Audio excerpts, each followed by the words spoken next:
The Brihadaranyaka Upanishad, The Path to Immortality. Maitreya Yajnavalkya said to his wife one day, "The time has come for me to go forth from the worldly life. Come, my dear, let me divide my property between you and Katyayani." Maitreya: "My lord, if I could get all the wealth in the world, would it help me to go beyond death?" Yajnavalkya: "Not at all. You would live and die like any other rich person. No one can buy immortality with money." Maitreya: "Of what use then are money and material possessions to me? Please tell me, my lord, of the way that leads to immortality." Yajnavalkya: "You have always been dear to me, Maitreya, and I love you even more now that you have asked me about immortality. Sit here by my side and reflect deeply on what I say. A wife loves her husband not for his own sake, dear, but because the self lives in him. A husband loves his wife not for her own sake, dear, but because the self lives in her. Children are loved not for their own sake, but because the self lives in them. Wealth is loved not for its own sake, but because the self lives in it. Brahmins are loved not for their own sake, but because the self lives in them. Kshatriyas are loved not for their own sake, but because the self lives in them.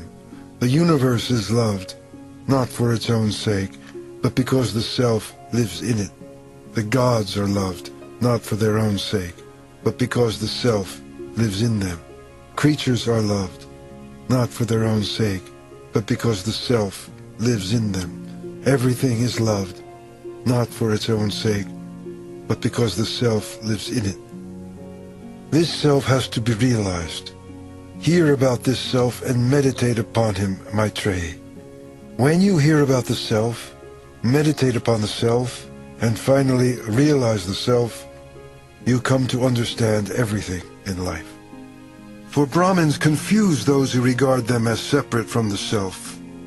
Kshatriyas confuse those who regard them as separate from the self. The universe confuses those who regard it as separate from the self. Gods and creatures confuse those who regard them as separate from the self. Everything confuses those who regard things as separate from the self. Brahmins, Kshatriyas, creatures, the universe, the gods, everything. These are the self. No one can understand the sounds of a drum without understanding both drum and drummer, nor the sounds of a conch without understanding both the conch and its blower, nor the sounds of a veena without understanding both veena and musician. As clouds of smoke arise from a fire laid with damp fuel, even so, from the Supreme have issued forth all the Vedas, history, arts, sciences, poetry, aphorisms, and commentaries. All these are the breath of the Supreme.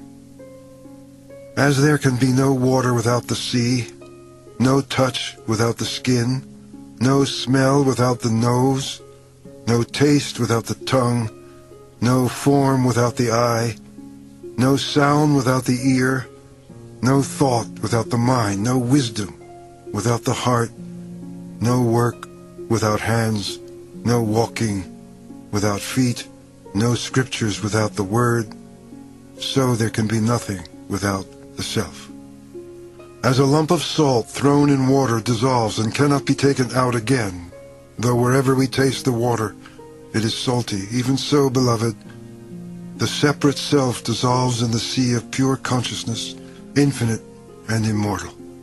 Separateness arises from identifying the self with the body, which is made up of the elements. When this physical identification dissolves, there can be no more separate self. This is what I want to tell you, beloved. Maitreya, I am bewildered, Blessed One, when you say there is then no separate self. Yagnavalkya. Reflect on what I have said, beloved, and you will not be confused. As long as there is separateness, one sees another as separate from oneself, hears another as separate from oneself, smells another as separate from oneself, speaks to another as separate from oneself, thinks of another as separate from oneself, knows another as separate from oneself. But when the self is realized as the indivisible unity of life, who can be seen by whom? Who can be heard by whom? Who can be smelled by whom? Who can be spoken to by whom? Who can be thought of by whom?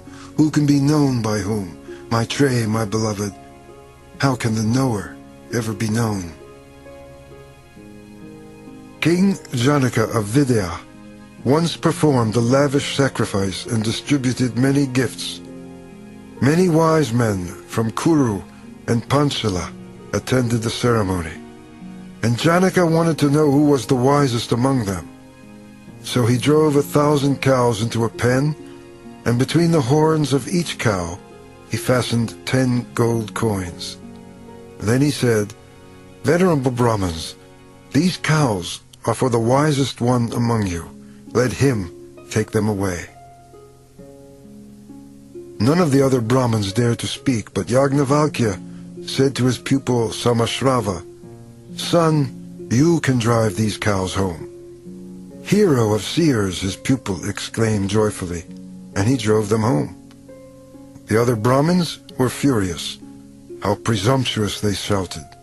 And Ashvala, the royal priest, asked, "Yagnavalkya, do you really believe you are the wisest of those assembled here?"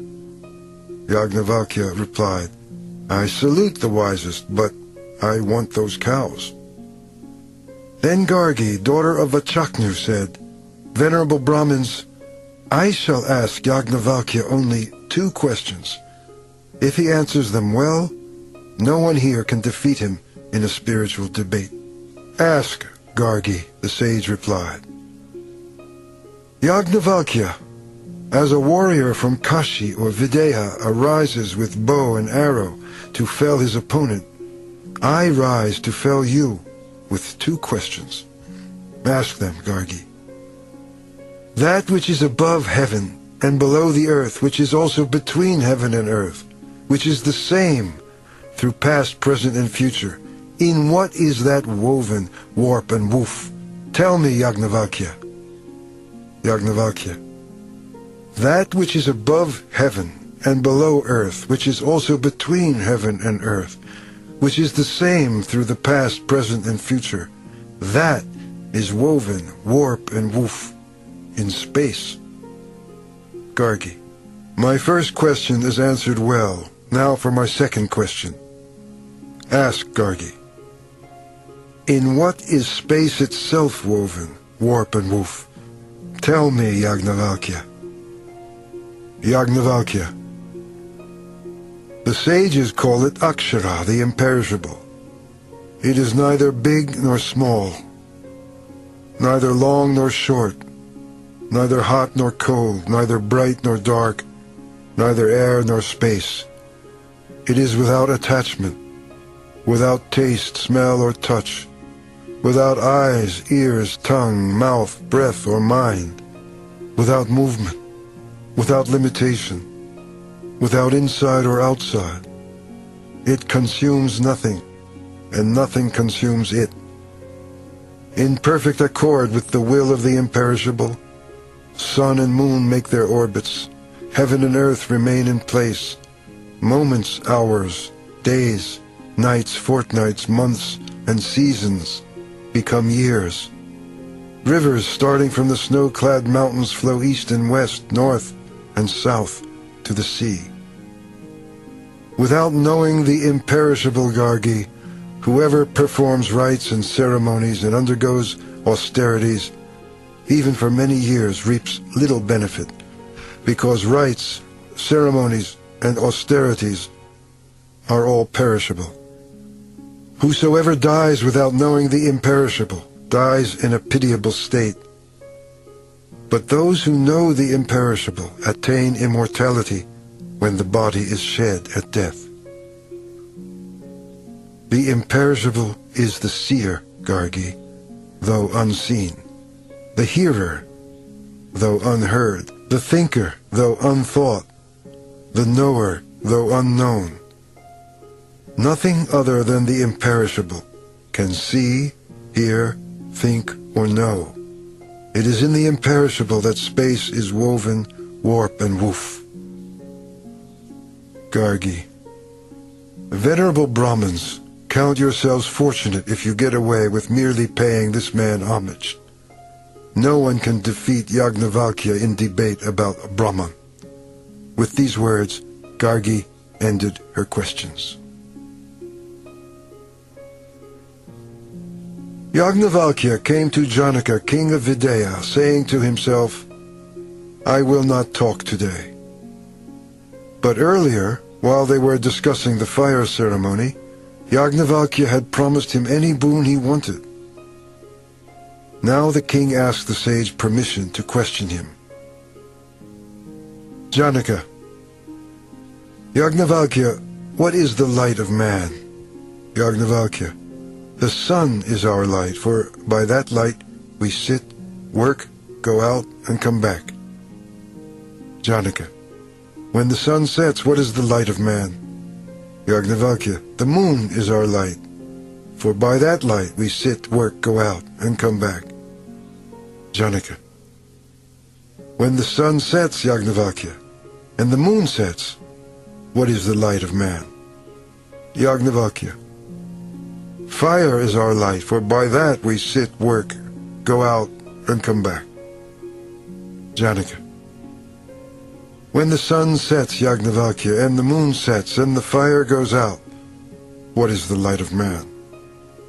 Yajnavalkya, then speech is our light, for by that we sit, work, go out, and come back. Even though we cannot see our own hand in the dark, we can hear what is said and move toward the person speaking.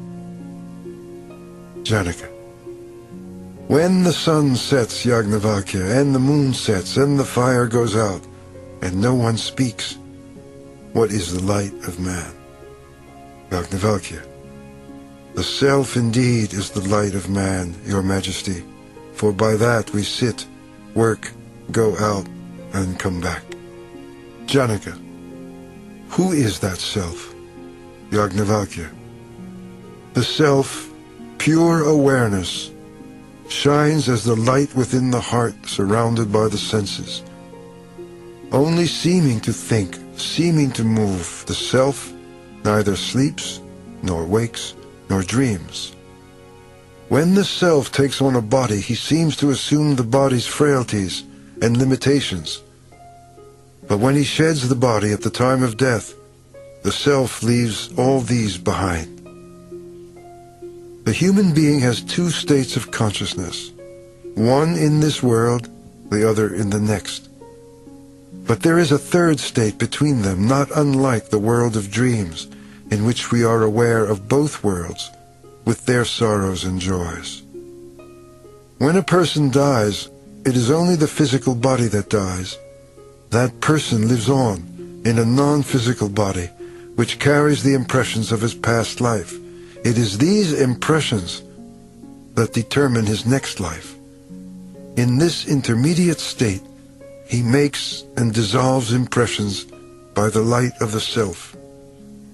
In that third state of consciousness, there are no chariots, no horses drawing them or roads on which to travel, but he makes up his own chariots, horses, and roads.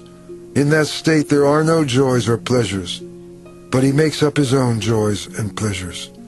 In that state there are no lotus ponds, no lakes, no rivers, but he makes up his own lotus ponds, lakes, and rivers. It is he who makes up all these from the impressions of his past or waking life.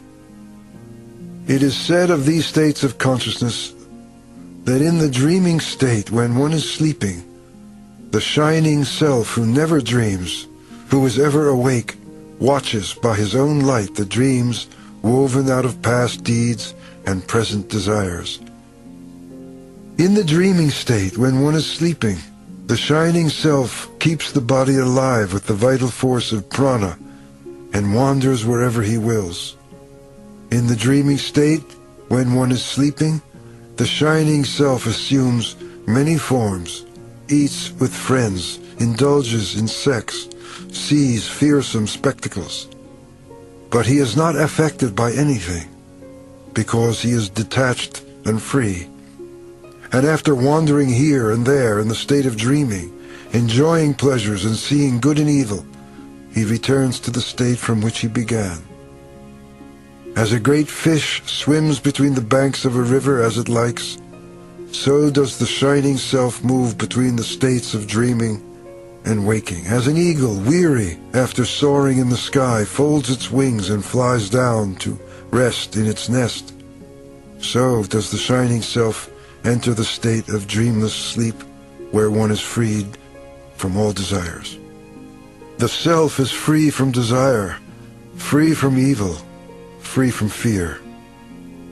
As a man in the arms of his beloved is not aware of what is without and what is within, so a person in union with the self is not aware of what is without and what is within, for in that unitive state all desires find their perfect fulfillment. There is no other desire that needs to be fulfilled, and one goes beyond sorrow. In that unitive state there is neither father nor mother, neither worlds nor gods, nor even scriptures.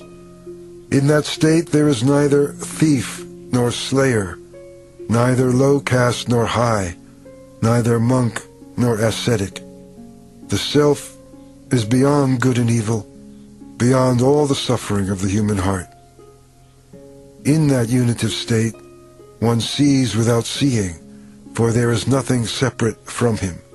Smells without smelling, for there is nothing separate from him. Tastes without tasting, for there is nothing separate from him. Speaks without speaking, for there is nothing separate from him. Hears without hearing, for there is nothing separate from him. Touches without touching, for there is nothing separate from him. Thinks without thinking, for there is nothing separate from him. Knows without knowing, for there is nothing separate from him. Where there is separateness, one sees another, smells another, tastes another, speaks to another, hears another, touches another, thinks of another, knows another. But where there is unity, one without a second, that is the world of Brahman. This is the supreme goal of life, the supreme treasure, the supreme joy. Those who do not seek the supreme goal live on but a fraction of this joy. Janaka, I give you another 1,000 cows. Please teach me more of the way to self-realization. Yagnavalkya. As a heavily laden cart creaks as it moves along, the body groans under its burden when a person is about to die. When the body grows weak through old age or illness, the self separates himself as a mango or fig or banyan fruit frees itself from the stalk and returns the way he came to begin another life. Just as when a king is expected to visit a village, the mayor and all the other officials turn out to welcome him with food and drink, all creation awaits the person who sheds his body, having realized Brahman. Here he comes, they say. Here comes Brahman himself. But the senses, while that man lies dying, gather around and mourn the self's departure as courtiers mourn when their king is about to leave. When body and mind grow weak, the self gathers in all the powers of life and descends with them into the heart. As prana leaves the eye, it ceases to see. He is becoming one, say the wise. He does not see. He is becoming one. He no longer hears. He is becoming one. He no longer speaks or tastes or smells or thinks or knows. By the light of the heart, the self leaves the body by one of its gates, and when he leaves, prana follows, and with it all the vital powers of the body. He who is dying merges in consciousness, and thus consciousness accompanies him when he departs, along with the impressions of all that he has done, experienced, and known. As a caterpillar, having come to the end of one blade of grass, draws itself together and reaches out for the next, so the self, having come to the end of one life and dispelled all ignorance, gathers in his faculties and reaches out from the old body to a new.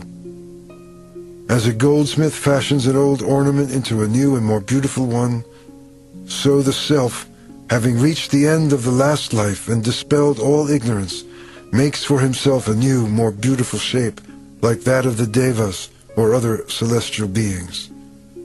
The self is indeed a Brahman, but through ignorance people identify it with intellect, mind, senses, passions, and the elements of earth, water, air, space, and fire.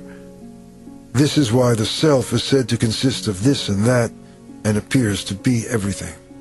As a person acts, so he becomes in life. Those who do good become good. Those who do harm become bad. Good deeds make one pure. Bad deeds make one impure. So, we are said to be what our desire is. As our desire is, so is our will. As our will is, so are our acts. As we act, so we become. We live in accordance with our deep, driving desire. It is this desire at the time of death that determines what our next life is to be. We will come back to earth to work out the satisfaction of that desire. But not those who are free from desire. They are free because all their desires have found fulfillment in the self. They do not die like the others, but realizing Brahman, they merge in Brahman. So it is said, when all the desires that surge in the heart are renounced, the mortal becomes immortal. When all the knots that strangle the heart are loosened, the mortal becomes immortal, here, in this very life. As the skin of a snake is sloughed onto an anthill, so does the mortal body fall. But the self, freed from the body, merges in Brahman, infinite life, eternal light. Janaka, I give you another 1,000 cows. Please, teach me more of the way to self-realization. Yagnavalkya. Those who realize the self enter into the peace that brings complete self-control and perfect patience. They see themselves in everyone and everyone in themselves. Evil cannot overcome them because they overcome all evil. Sin cannot consume them because they consume all sin. Free from evil, free from sin and doubt, they live in the kingdom of Brahman. Your Majesty, this kingdom is yours. Janaka. Venerable One, I offer myself and my kingdom in your service. The children of Prajapati, the Creator, gods, human beings, and asuras, the godless, lived with their father as students. When they had completed the allotted period, the gods said, Venerable One, please teach us. Prajapati answered with one syllable, Da. Have you understood, he asked. Yes, they said, you have told us Damyata, be self-controlled. You have understood, he said. Then the human beings approached. Venerable One, please teach us. Prajapati answered with one syllable, Da. Have you understood? He asked. Yes, they said, you have told us Datta, give. You have understood, he said. Then the godless approached. Venerable One, please teach us. Prajapati answered with the same syllable, Da. Have you understood? He asked. Yes, they said. You have told us Dayadwam, be compassionate. You have understood, he said. The heavenly voice of the thunder repeats this teaching. Da, da, da. Be self-controlled. Give. Be compassionate. Om Shanti, Shanti, Shanti. The Mandukya Upanishad. Om stands for the Supreme Reality. It is a symbol for what was, what is, and what shall be. Om represents also what lies beyond past, present, and future. Brahman is all, and the Self is Brahman. This Self has 4 states of consciousness. The first is called Vaishvanara, in which one lives with all the senses turned outward, aware only of the external world. Taijasa is the name of the second, the dreaming state in which, with the senses turned inward, one enacts the impressions of past deeds and present desires. The third state is called Pratnya, of deep sleep, in which one neither dreams nor desires. There is no mind in Pratnya. There is no separateness, but the sleeper is not conscious of this. Let him become conscious in Pratnya, and it will open the door to the state of abiding joy. Pratnya, all-powerful and all-knowing, dwells in the hearts of all as the ruler. Pratnya is the source and end of all. The fourth is the superconscious state called Turiya, neither inward nor outward, beyond the senses and the intellect, in which there is none other than the Lord. He is the supreme goal of life. He is infinite peace and love. Realize Him. Turiya is represented by Om.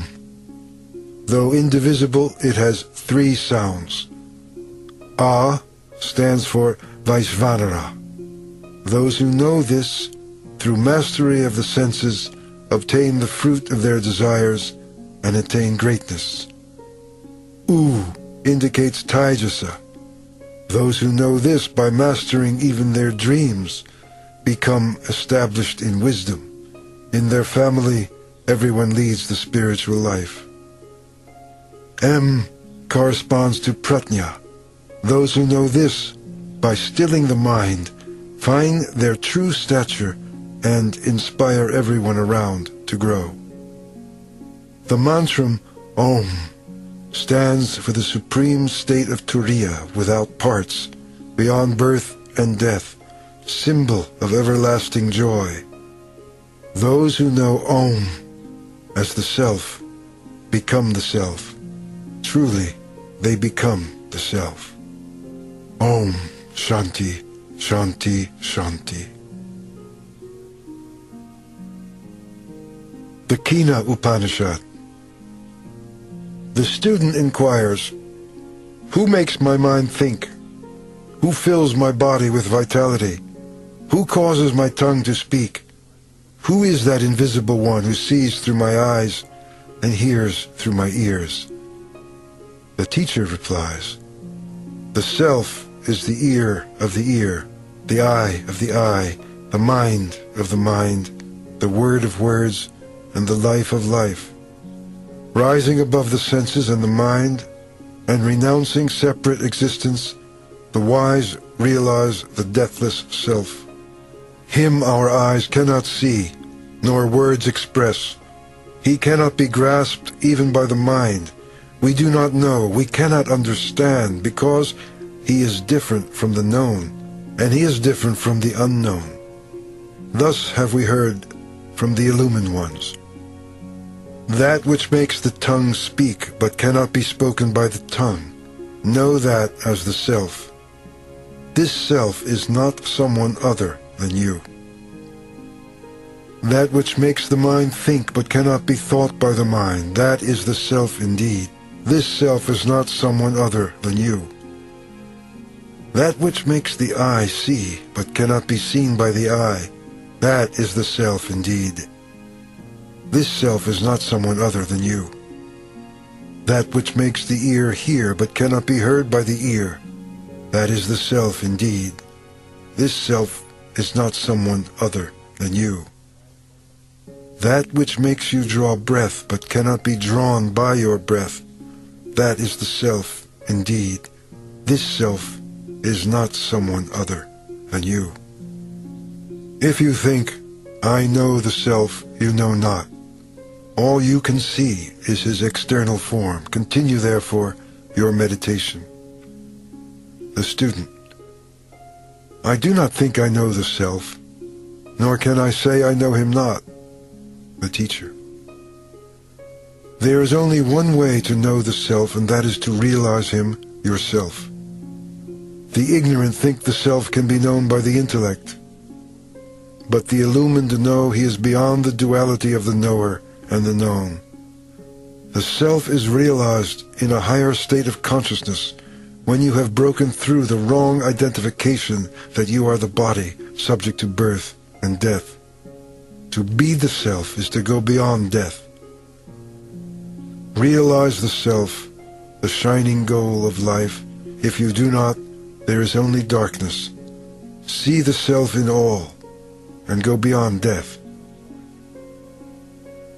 Once upon a time, the gods defeated the demons, and though the victory was brought about through the power of Brahman, the gods boasted, ours is the victory, and ours the power and glory.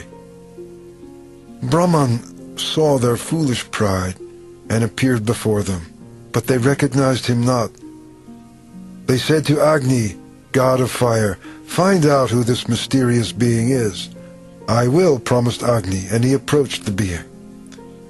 Who are you? Asked the mysterious one. I am Agni, god of fire, known to all. Are you powerful? I can burn all on earth. Burn this, and Brahman placed a straw in front. The god of fire attacked the straw, but failed to burn it. Then he ran back to the gods and confessed, I have failed to discover who this mysterious being is. They said to Vayu, god of air, find out who this mysterious being is. I will, promised Vayu, and approached the being. Who are you? Asked the mysterious one. I am Vayu, god of air, king of space. Are you powerful? I can blow all away. Blow this away. Brahman placed a straw in front. The god of air attacked the straw, but failed to move it. Then he ran back to the gods and confessed, I have failed to discover who this mysterious being is. They begged Indra, leader of gods, find out who this mysterious being is. I will, promised Indra, and approached the being, who disappeared instantly. In his place appeared the lovely goddess of wisdom, Uma, daughter of the Himalayas. And Indra asked her, who was that being? Uma replied, that was Brahman, from whom comes all your power and glory. The gods realized at last the self is Brahman, Agni, Vayu, Indra. These three excel among the gods because they realized Brahman. The light of Brahman flashes in lightning. The light of Brahman flashes in our eyes. It is the power of Brahman that makes the mind to think, desire, and will. Therefore, use this power to meditate on Brahman. He is the inmost self of everyone. He alone is worthy of all our love. Meditate upon him in all. Those who meditate upon him are dear to all. The student. Teach me more of this spiritual wisdom. The teacher. I shall share with you fully what I know. Meditation, control of the senses and passions, and selfless service of all are the body, the scriptures are the limbs, and truth is the heart of this wisdom. Those who realize Brahman shall conquer all evil and attain the supreme state. Truly, they shall attain the supreme state.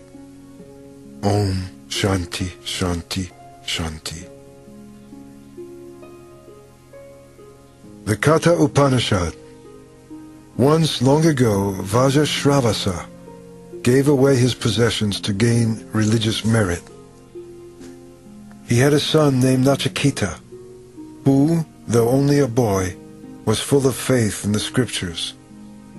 Nachiketa thought when the offerings were made, "What merit can one obtain by giving away cows that are too old to give milk?" To help his father understand this, Nachiketa said, "To whom will you offer me?" He asked this again and again. "To death I give you," said his father in anger. The son thought, "I go, the first of many who will die, in the midst of many who are dying, on a mission to Yama, king of death. See how it was with those who came before, how it will be with those who are living. Like corn, mortals ripen and fall. Like corn, they come up again." Nachiketa went to Yama's abode, but the king of death was not there. He waited 3 days. When Yama returned, he heard a voice say, "When a spiritual guest enters the house, like a bright flame, he must be received well, with water to wash his feet. Far from wise are those who are not hospitable to such a guest. They will lose all their hopes, the religious merit they have acquired, their sons and their cattle." Yama, O spiritual guest, I grant you 3 boons to atone for the 3 inhospitable nights you have spent in my abode. Ask for 3 boons, 1 for each night. Nachiketa, O king of death, as the first of these boons, grant that my father's anger be appeased, so that he may recognize me when I return and receive me with love. Yama, I grant that your father, the son of Uddalaka and Aruna, will love you as in the past. When he sees you released from the jaws of death, he will sleep again with a mind at peace. Nachiketa, there is no fear at all in heaven, for you are not there, neither old age nor death. Passing beyond hunger and thirst and pain, all rejoice in the kingdom of heaven. You know the fire sacrifice that leads to heaven, O king of death. I have full faith in you and ask for instruction. Let this be your second boon to me. Yama, yes, I do know, Nachiketa, and shall teach you the fire sacrifice that leads to heaven and sustains the world. That knowledge concealed in the heart. Now listen. Then the king of death taught Nachiketa how to perform the fire sacrifice, how to erect the altar for worshipping the fire from which the universe evolves. When the boy repeated his instruction, the dread king of death was well pleased and said, "Let me give you a special boon. This sacrifice shall be called by your name, Nachiketa. Accept from me this many-hued chain, too. Those who have thrice performed this sacrifice realized their unity with father, mother, and teacher, and discharged the 3 duties of studying the scriptures, ritual worship, and giving alms to those in need, rise above birth and death. Knowing the God of fire born of Brahman, they attain perfect peace. Those who carry out this triple duty conscious of its full meaning will shake off the dread noose of death and transcend sorrow to enjoy the world of heaven. Thus have I granted you the second boon, Nachiketa, the secret of the fire that leads to heaven. It will have your name. Ask now, Nachiketa, for the third boon." Nachiketa, when a person dies, there arises this doubt. He still exists, say some. He does not, say others. I want you to teach me the truth. This is my third boon. Yama, this doubt haunted even the gods of old, for the secret of death is hard to know. Ask for some other boon and release me from my promise. Nachiketa, this doubt haunted even the gods of old, for it is hard to know, O death, as you say. I can have no greater teacher than you, and there is no boon equal to this. Yama, ask for sons and grandsons who will live 100 years. Ask for herds of cattle, elephants and horses, gold and vast land, and ask to live as long as you desire, or, if you can think of anything more desirable, ask for that, with wealth and long life as well. Nachiketa, be the ruler of a great kingdom, and I will give you the utmost capacity to enjoy the pleasures of life. Ask for beautiful women of loveliness rarely seen on earth, riding in chariots, skilled in music, to attend on you. But Nachiketa, don't ask me about the secret of death. Nachiketa, these pleasures last but until tomorrow, and they wear out the vital powers of life. How fleeting is all life on earth. Therefore, keep your horses and chariots, dancing and music for yourself. Never can mortals be made happy by wealth. How can we be desirous of wealth when we see your face and know we cannot live while you are here? This is the boon I choose and ask you for. Having approached an immortal like you, how can I, subject to old age and death, ever try to rejoice in a long life for the sake of the senses' fleeting pleasures? Dispel this doubt of mine, O King of Death. Does a person live after death, or does he not? Nachiketa asks for no other boon than the secret of this great mystery. Having tested young Nachiketa and found him fit to receive spiritual instruction, Yama, King of Death, said, "The joy of the Atman ever abides, but not what seems pleasant to the senses. Both these, differing in their purpose, prompt man to action. All is well for those who choose the joy of the Atman, but they miss the goal of life who prefer the pleasant. Perennial joy or passing pleasure, this is the choice one is to make always. The wise recognize these two, but not the ignorant. The first welcome what leads to abiding joy, though painful at the time. The latter run, goaded by their senses, after what seems immediate pleasure. Well have you renounced these passing pleasures so dear to the senses, Nachiketa, and turned your back on the way of the world which makes mankind forget the goal of life. Far apart are wisdom and ignorance. The first leads one to self-realization. The second makes one more and more estranged from his real self. I regard you, Nachiketa, worthy of instruction, for passing pleasures tempt you not at all. Ignorant of their ignorance, yet wise in their own esteem, these deluded men, proud of their vain learning, go round and round like the blind led by the blind. Far beyond their eyes, hypnotized by the world of sense, opens the way to immortality. I am my body. When my body dies, I die. Living in this superstition, they fall life after life under my sway. It is but few who hear about the self. Fewer still dedicate their lives to its realization. Wonderful is the one who speaks about the self. Rare are they who make it the supreme goal of their lives. Blessed are they who, through an illumined teacher, attain to self-realization. The truth of the self cannot come through one who has not realized that he is the self. The intellect cannot reveal the self beyond its duality of subject and object. They who see themselves in all and all in them help others through spiritual osmosis to realize the self themselves. This awakening, you have known, comes not through logic and scholarship, but from close association with a realized teacher. Wise are you, Nachiketa, because you seek the self-eternal. May we have more seekers like you. Nachiketa, I know that earthly treasures are transient, and never can I reach the eternal through them.